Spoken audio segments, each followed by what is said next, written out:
Vikramshila IAS coaching institute 14 बीघा ऋषिकेश उत्तराखंड कर रहे थे हम लोग। आज हमने करना है पृथक राजधानी गैरसैंण की मांग और गैरसैंण के बारे में जो जो मतलब ग्रीष्मकालीन राजधानी के संबंध में बनाए जाने के संबंध में जो भी प्रयास किए गए उनके बारे में पढ़ना है। सबसे पहले गैरसैंण क्षेत्र ये पड़ता कहाँ है, तो चमोली जिले में पड़ता है गैरसैंण। चमोली जिले में ये दूधातोली और व्यासी श्रृंखलाओं के मध्य में है। इसमें ब्यासी श्रृंखला और दूधातोली और ब्यासी श्रृंखलाओं के मध्य में है। दूधातोली को आपको पता ही है, उत्तराखंड का पामीर बोलते हैं। उत्तराखंड का पामीर कौन है? दूधातोली। तो दूधातोली और ब्यासी श्रृंखलाओं के मध्य में है।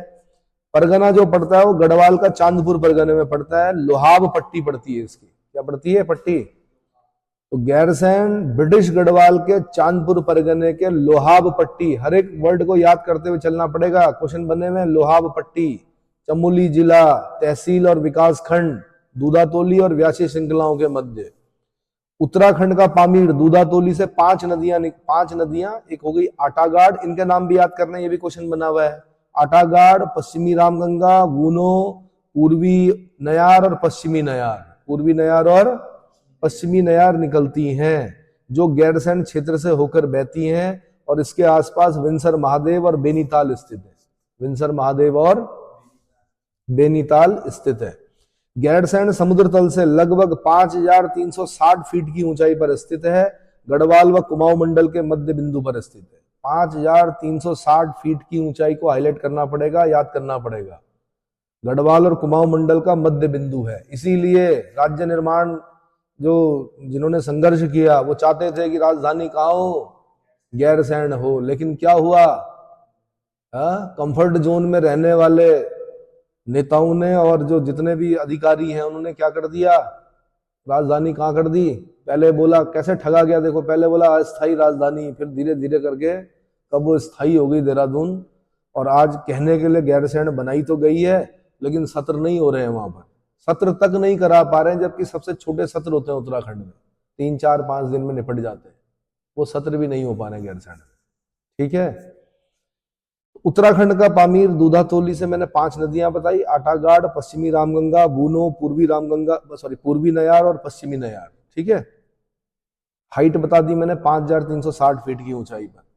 अब गैरसैंण जो ग्रीष्मकालीन राजधानी, लंबे समय से मांग चल रही है, हर उत्तराखंडी की एक मांग ये है कि राजधानी कहाँ होनी चाहिए? गैरसैंण होनी चाहिए। 1992 ईस्वी को उत्तराखंड क्रांति दल के 14वें अधिवेशन में एक ब्लूप्रिंट के तहत गैरसैंण को प्रस्तावित राजधानी की नींव रखी और उसका नाम चंद्रनगर घोषित किया गया। चंद्रनगर मैंने बता दिया आपको वीरचंद सिंह गढ़वाली के नाम पर। पेशावर कांड के नायक हैं वीरचंद सिंह गढ़वाली, जिन्होंने खुदाई खिदमतगारों पर गोली चलाने से इनकार कर दिया था। खुदाई खिदमतगार कौन? रेड शर्ट मूवमेंट वाले। किसने चलाया था वो? सीमांत गांधी, फ्रंटियर गांधी। कौन? खान अब्दुल गफ्फार खान। खान अब्दुल गफ्फार खान, पहले विदेशी व्यक्ति जिन्हें भारत रत्न दिया गया। कौन है? खान अब्दुल गफ्फार खान। विदेशी इसलिए हो गए कि जब विभाजन हो गया तो पाकिस्तान में चले गए वो। ठीक है। फिर भी हमने मतलब भारत सरकार जानती थी उनके जो उन्होंने आंदोलन किए थे या जो गांधीवादी सोच के व्यक्ति थे, तो इसलिए उन्हें भारत रत्न दिया गया था। कब दिया गया था? ये क्वेश्चन है आपके लिए। अगला, कौशिक समिति ने प्रस्तावित राज्य की राजधानी गैरसैंण बनाने की सिफारिश की, जिसमें 68% लोगों ने स्वीकार किया था। कितने? 68% लोगों ने स्वीकार किया था कि राजधानी क्या होनी चाहिए? गैरसैंण। और मैं दावे के साथ कह सकता हूं कि 68 नहीं भाई, आज भी आप वोटिंग करा लो कि गैरसैंण राजधानी होनी चाहिए कि नहीं, तो मैं बोल रहा हूं कि लगभग 80-90% लोग क्या बोलेंगे? राजधानी कहाँ होनी चाहिए? गैरसैंण। मैं तो कहता हूँ लोक सेवा आयोग को भी गैरसैंण ले जाओ, ताकि जो नेक्सस है नकल कराने वालों का वो भी क्या हो जाए, उसकी पहुंच से बाहर करो उसको। मैं तो कहता हूं अधीनस्थ लोक सेवा आयोग को भी कहां ले जाओ? गैरसैंण लेके जाओ। क्या ले जाओ? गैरसैंण लेके जाओ। और सचिवालय को गैरसैंण लेके जाओ, पुलिस मुख्यालय को गैरसैंण लेके जाओ। जब ये सब जाएंगे तो धीरे धीरे विकास भी अपने आप पीछे पीछे कहां पहुंच जाएगा? उत्तराखंड के केंद्र बिंदु में पहुंचेगा। वरना खाली मैदानी भागों में क्या हो रहा है? विकास हो रहा है। ठीक है। और राजनीति का भी क्या हो रहा है? मैदानीकरण हो रहा है। सारे राजनीतिज्ञ धीरे धीरे देख रहे होंगे आप, उतरते हुए कहां पहुंच गए? मैदानों में पहुंच गए। मतलब उत्तराखंड की जिस जनता ने सर आंखों पर बिठाकर जिन्हें विधायक बनाया था, जिन्हें सांसद बनाया था, वो भी धीरे धीरे कहा। तो ये तो होगा, जिस तरफ आप सत्ता का केंद्र रखेंगे तो उसी तरफ क्या होगा। नहीं आया समझ में? ठीक है। तो कौशिक समिति की प्रस्तावित राजधानी गैरसैंण बनाने की सिफारिश की थी। कौशिक समिति ने उत्तराखंड में 3 मंडल बनाने की सिफारिश की थी। कितने भाई? अभी 2 मंडल है, गढ़वाल मंडल, कुमाऊं मंडल। उन्होंने कहा था 3 मंडल बनाइए। अच्छा, अक्टूबर 2000 को उत्तराखंड संयुक्त संघर्ष समिति ने गैरसैंण के लिए देहरादून में खबरदार रैली निकाली थी। कौन सी खबरदार रैली निकाली थी? 11 जनवरी 2001 को अंतरिम भाजपा सरकार ने स्थायी राजधानी चयन आयोग का गठन किया, जिसको पुनः निर्वाचन सरकार ने नवंबर 2002 को पुनर्जीवित किया था। ठीक है, स्थायी राजधानी चयन आयोग, आयोग पे आयोग, आयोग पे आयोग। 1 फरवरी 2003 को जस्टिस वीरेंद्र दीक्षित स्थायी राजधानी चयन आयोग के अध्यक्ष बने। इन्होंने 17 अगस्त 2008 को अपनी 60 पन्नों की रिपोर्ट मुख्यमंत्री को सौंपी। अब आप खुद सोचो, 1 फरवरी 2003 को जस्टिस वीरेंद्र दीक्षित स्थायी राजधानी चयन आयोग के अध्यक्ष बन गए। ठीक है, और मुझे पूरा यकीन है कि 60 पन्ने लिखने में इन्हें ज्यादा समय नहीं लगा होगा। 60 पन्ने, क्योंकि जो जज होते हैं उनकी लेखन क्षमताएं बहुत ज्यादा होती हैं। उन्होंने, मुझे लगता है कि 6 दिन से भी कम समय में क्या कर दिया होगा, या 6 दिन 60 दिन में इन्होंने 6 पन्ने, क्योंकि एक दिन में कई पन्ने लिखते हैं जज। जब अपना डिसीजन लिखते हैं या जो भी चीज होती है, तो उसमें 60 पन्ने लिखने में समय कम रहा होगा। लेकिन मैंने कहा रिपोर्ट आते आते आते क्या हो गया, 17 अगस्त 2008 को अपनी 60 पन्नों की रिपोर्ट मुख्यमंत्री को सौंपी। और दीक्षित आयोग ने स्थायी राजधानी के लिए 5 शहरों का चयन किया: देहरादून, काशीपुर, रामनगर, ऋषिकेश और गैरसैंण। दीक्षित आयोग ने स्थायी राजधानी के लिए देहरादून व काशीपुर को योग्य पाया। क्या पाया? देहरादून व काशीपुर को योग्य पाया। बाबा मोहन उत्तराखंडी ने राजधानी की स्थापना के लिए 38 दिनों तक आमरण अनशन किया। 8 अगस्त 2004 को बेनीताल में शहीद हो गए। तभी तो अब होता क्या है कि जब सरकार ने देखा ही नहीं बाबा मोहन उत्तराखंडी की तरफ और वो शहीद हो गए, तो एक मैसेज दे दिया सरकार ने, तुम जाओ भाड़ में। क्या? हम तो राजधानी कहाँ, देहरादून में ही बनाएंगे। कहाँ बनाएंगे? क्योंकि हमें तो क्या है, प्रॉब्लम है पहाड़ से, है ना, और है दिख रहा है। तो बाबा मोहन उत्तराखंडी ने राजधानी की स्थापना के लिए 38 दिनों तक आमरण अनशन किया। 8 अगस्त 2004 को बेनीताल में शहीद हो गए। पूर्व मुख्यमंत्री भगत सिंह कोश्यारी ने अपनी पुस्तक उत्तरांचल प्रदेश क्यों में गैरसैंण को राजधानी बनाने के लिए उपयुक्त स्थान माना। क्या माना? उपयुक्त स्थान माना। ये भी मुख्यमंत्री रहे तब बना देते, बाद में मानने से कुछ नहीं होगा। है का वर्षा जब कृषि सुखाने, कृषि जब सूख गई तो वर्षा का कोई वो नहीं होता है। 3 नवंबर 2012 को तत्कालीन मुख्यमंत्री विजय बहुगुणा ने गैरसैंण में कैबिनेट की बैठक बुलाई थी। हेमवती नंदन बहुगुणा के पुत्र थे, बर्डन था, प्रेशर था इन पर कि भाई हम लोग देख रहे थे, उसी तरह से देख रहे थे जिस तरह से एक हमारे बड़े नेता थे हेमवती नंदन बहुगुणा जी, तो हमें उनके पुत्र में भी वही छवि दिखी, तो उन्हें उन पर प्रेशर था। विजय बहुगुणा जी ने गैरसैंण में कैबिनेट की बैठक बुलाई थी। 14 जनवरी 2013 को भराड़ीसैंण में द्वितीय विधानसभा भवन निर्माण का शिलान्यास किया गया। 14 जनवरी 2013 को भराड़ीसैंण में द्वितीय विधानसभा भवन निर्माण का शिलान्यास किया गया। 9 नवंबर 2013 को गैरसैंण में भराड़ीसैंण में द्वितीय विधानसभा भवन निर्माण के लिए भूमि पूजन किया गया। 9 से 11 जून 2014 को गैरसैंण में विधानसभा सत्र आयोजित किया गया, जबकि दूसरा सत्र 2 से 6 नवंबर 2015 को शीतकालीन सत्र गैरसैंण में आयोजित किया गया। क्या किया गया? अब आप ये सोच लो कि जनता को किस प्रकार बेवकूफ बनाया जाता है, और जनता भी क्या होती है, बेवकूफ बनती रहती है। मतलब बना दिखाने के लिए क्या कर दिया, बना दिया। पर भाई वहां करो तो कुछ भी है। क्या बोला जा रहा है, सत्र क्यों नहीं चल रहा है कि स्वास्थ्य खराब हो जाता है, पहाड़ों में जाने के लायक नहीं है। अगर नहीं है तो छोड़ दो भाई, क्या कर दो, छोड़ दो। योग्य लोगों को रखो जो पहाड़ क्या कर सके, चढ़ सके और इधर उधर कर सके। चलो जी, 9 नवंबर 2013 को गैरसैंण के भराड़ीसैंण में द्वितीय विधानसभा भवन निर्माण के लिए भूमि पूजन किया गया। 9 से 11 जून 2014 को गैरसैंण में विधानसभा सत्र आयोजित किया गया, जबकि दूसरा सत्र 2 से 6 नवंबर 2015 को शीतकालीन राजधानी गैरसैंण में आयोजित किया गया। भराड़ीसैंण में नवनिर्मित विधानसभा भवन में पहला विधानसभा सत्र नवंबर 2016 में आयोजित हुआ था, जो गैरसैंण का तीसरा सत्र था।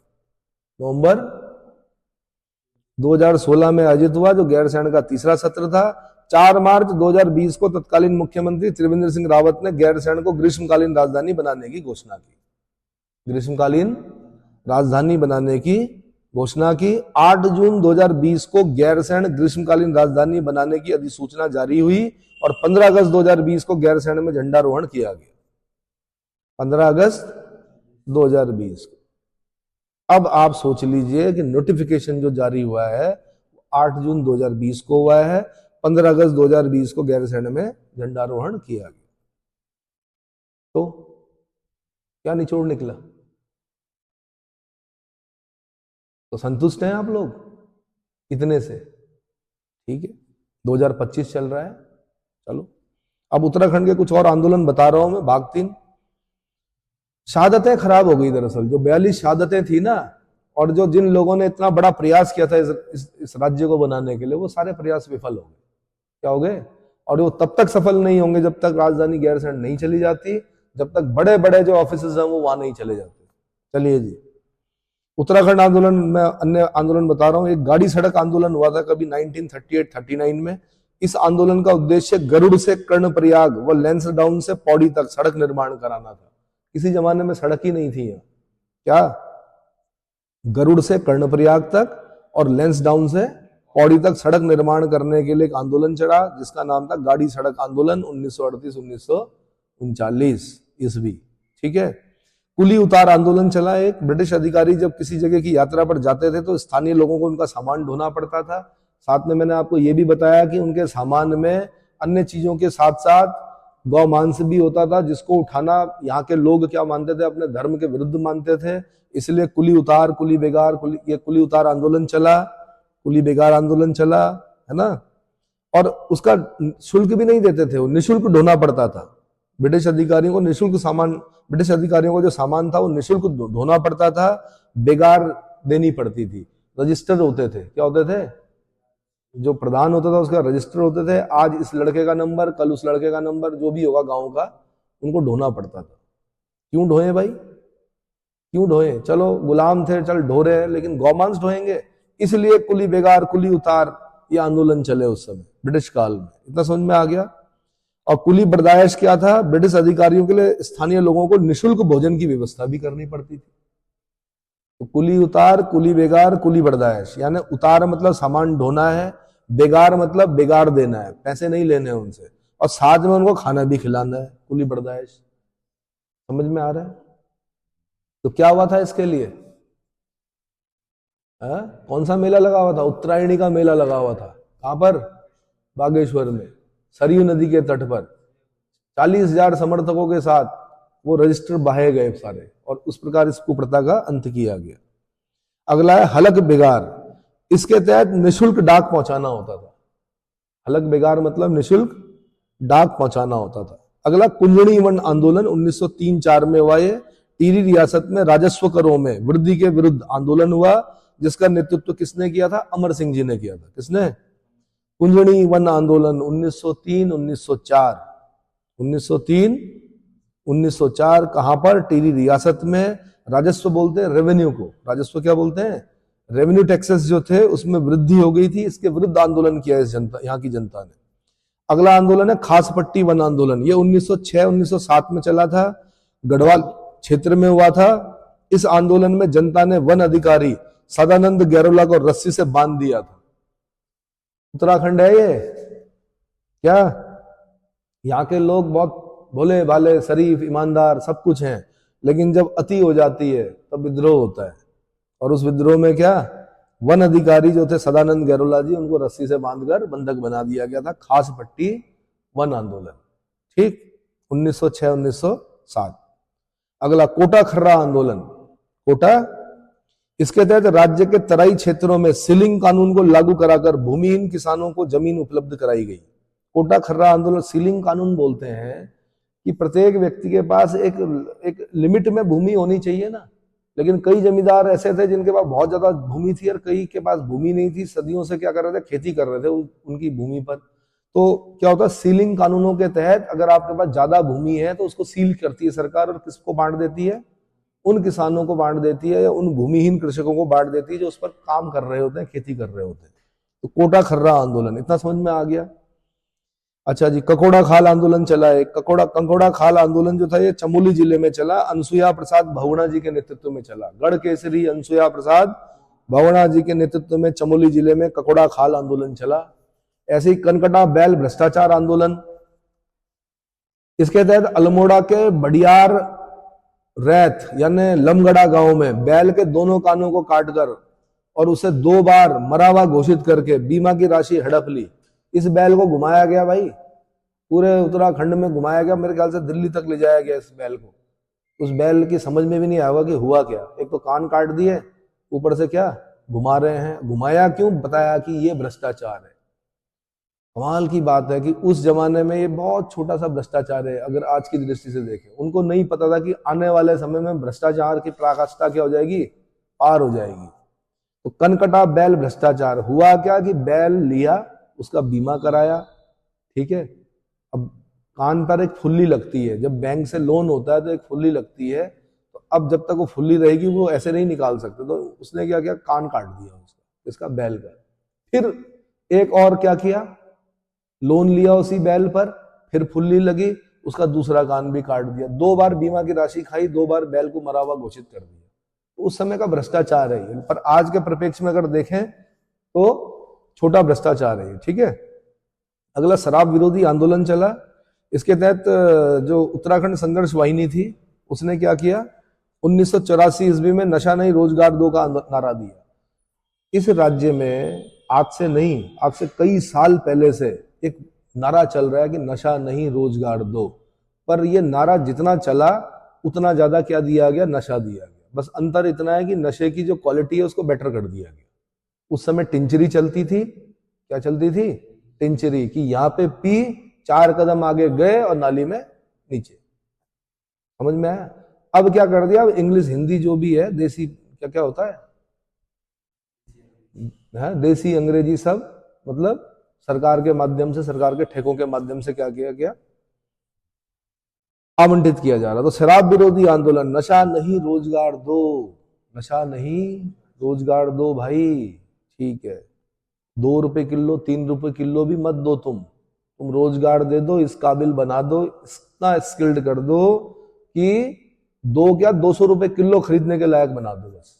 अगला विश्वविद्यालय आंदोलन, इसके तहत 1973 ईस्वी को राज्य में गढ़वाल विश्वविद्यालय और कुमाऊं विश्वविद्यालय की स्थापना की गई। 1973 हेमवती नंदन बहुगुणा गढ़वाल विश्वविद्यालय और कुमाऊं विश्वविद्यालय। अगला पानी राखो आंदोलन, उफेरों खाल पौड़ी में युवाओं ने पानी की कमी को दूर करने के लिए सच्चिदानंद भारती के नेतृत्व में आंदोलन किया। तो पानी राखो आंदोलन के प्रणेता कौन है, सच्चिदानंद भारती जी। कौन है, सच्चिदानंद भारती।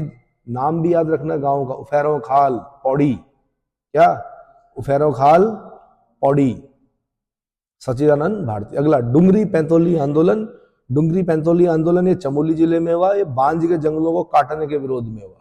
बांज जिसको कि हरा सोना कहा जाता है, बांज की जड़ें पानी को क्या करते, स्टोर करती हैं। बांज की जड़ों का जो पानी जो धारा होता है, उसके जो उसकी जो क्वालिटी होती है, वो महंगे से महंगे मिनरल वाटर से भी ज्यादा क्या होती है, बेटर होती है। ये पता है। आप किसी क्षेत्र में बांज के जंगल लगा दो, अपने आप ही हरियाली क्या हो जाएगी, मतलब अगर वो वर्षाहीन क्षेत्र भी है और वृष्टि छाया प्रदेश है तो वहां पे बारिश आनी शुरू हो जाएगी, ठीक है।